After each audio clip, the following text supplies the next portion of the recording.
Sorry sir, Koteswara గారు continue చేయండి. అందుకని తనకు అన్నాడీఎంకే మీద ఉన్నటువంటి నమ్మకం అన్నామలై మీద లేదు అనేటువంటి బీజేపీ అధిష్టాన వర్గం యొక్క వ్యవహార శైలి మనకి స్పష్టంగా కనిపిస్తుంది. ఆయనకి కేంద్రంలో పెద్ద పదవి ఇస్తారు అంటే రాష్ట్ర అధ్యక్షుడు లేదా ఆ స్థాయి తలమ స్థాయి లేదా అంతకంటే ఎక్కువ పెద్ద పదవి ఇస్తారని చెప్పారు. దాదాపు 7.5 అవుతా అన్నామలై ని పక్కన పెట్టేసి.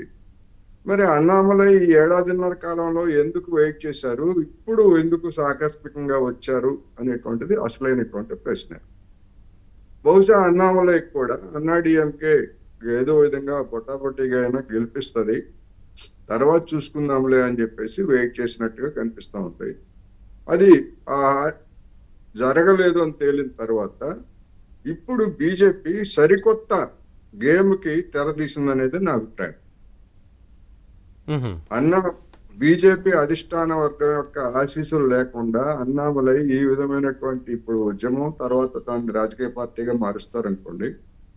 తమిళనాడులో తమిళ అనేటువంటిది అది లేకపోయేట్లయితే మనకు అవకాశం లేదు.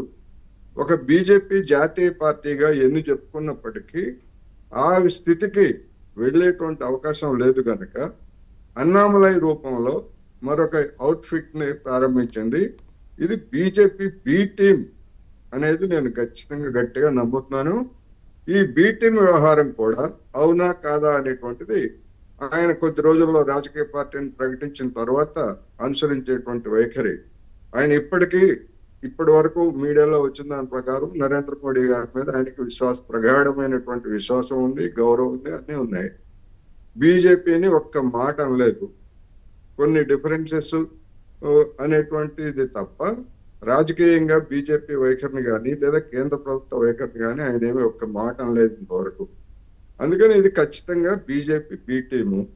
తమిళనాడులో కానీ అలా అవ్వడానికి అవకాశం ఉంటుందా సార్? ఎందుకంటే ఆల్రెడీ వారిని అధ్యక్ష పదవి నుంచి తొలగించడం, ఎమ్మెల్యే టికెట్ నిరాకరించడం, ఇన్ని ఉన్న తర్వాత ఇబ్బందులు ఉన్నాయి కాబట్టే కదా పార్టీని వీడి సొంత పార్టీ పెట్టుకోవడం కోసం ఆలోచన చేస్తున్నప్పుడు అలా ఉంటుందని అనుకోవడానికి ఉంటుందా?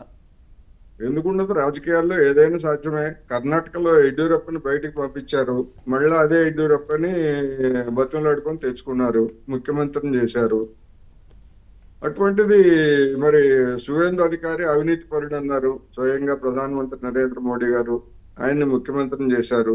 హిమంత బిశ్వ శర్మ మీద పెద్ద ఛార్జ్ షీట్ ను దాఖలు చేశారు మన అమిత్ షా గారు, ఆయన్ని రెండోసారి కూడా ముఖ్యమంత్రిని చేశారు. అందుకని వాషింగ్ పౌడర్ నిర్మా అనేటువంటిది అనేక సందర్భాల్లో రుజువైంది. అందుకని ఇది ఖచ్చితంగా బీజేపీ అక్కడ ఎదిగేందుకు ఒక జాతీయ పార్టీగా తమిళ సెంటిమెంట్ కు భిన్నంగా ఎదిగేటువంటి అవకాశం లేదనేటువంటిది ఆ పార్టీకి అర్థమైపోయింది. అందుకని మరో రూపంలో దీన్ని తీసుకొచ్చేందుకు ఒక ప్రయత్నం, ఆ ప్రయత్నం సక్సెస్ అవుతుందా లేదా అనేటువంటిది అది వేరే అంశం. అందుకని ఇది ఖచ్చితంగా బీజేపీ ఆడుతున్నటువంటి లేదా ఆడిస్తున్నటువంటి ఒక గేమ్ అనేది మాత్రం నా నిశ్చితమైన అభిప్రాయం. ఒకసారి కృష్ణకాంత్ గారితో మాట్లాడదాం. కృష్ణకాంత్ గారు నమస్తే సార్. సార్ నవీన్ గారు నమస్తే. కృష్ణకాంత్ గారు ఏం చెప్తారు అంటే బీజేపీ చేసిన మిస్టేక్ వల్ల అనుకోవచ్చా, లేదంటే అంటే వారి సేవలను ఉపయోగించుకున్నారు, వారు పెద్దగా ఓటింగ్ శాతం కూడా లేకపోయినప్పటికీ తమిళనాడులో బాగా కృషితోని లోక్సభ ఎన్నికల్లో ఒక స్థాయి పర్సంటేజ్కి తీసుకొచ్చారు, అయినప్పటికీ